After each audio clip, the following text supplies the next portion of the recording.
In 7th grade, we were required to get a permission slip signed by our parents to grant us access into a sexual education class. That paper never reached my parents, but yet I got into that class as I was both quite curious about the intricacies of sex as well as extremely embarrassed at the thought of bringing up such a taboo topic of discussion up with my own parents. As most immigrant families of the Eastern world know, sex is not something to be talked about or even thought of or even pursued for the pleasure of it. But as a sprouting teenager, the mind wanders and the eyes pay attention to parts of the body that were previously ignored. One can ignore for only so long. Then my mind began asking questions that I could not answer, and these burning curiosities such as why are men and women different in their biological phenotypes? Or how exactly are babies made? And how in the world are babies actually delivered?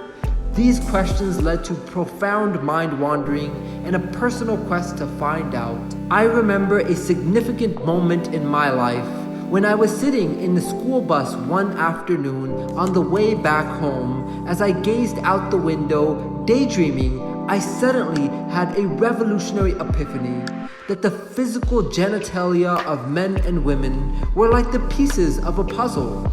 That could not have just been a coincidence. That form had to fit function. I clearly remember that I was hoping, perhaps even praying, that whatever that interaction was between men and women in their naked form might be permissible in my religion.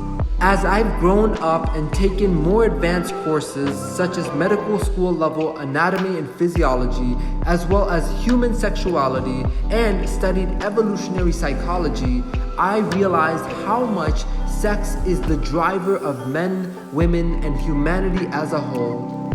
With greater analysis, I have realized that the indirect reason that most of us get up in the morning, dress nicely, go to work, come up with creative ideas, launch new businesses, and create innovative technologies, or strive for any kind of personal or professional success is subconsciously for our own biological craving of coitus.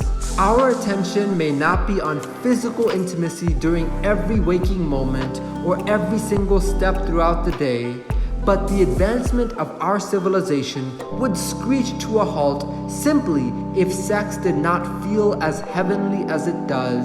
Thankfully, this pulsating urge of our bloodline can be harnessed and used to fuel our grandest ambitions to create the life of our wildest fantasies.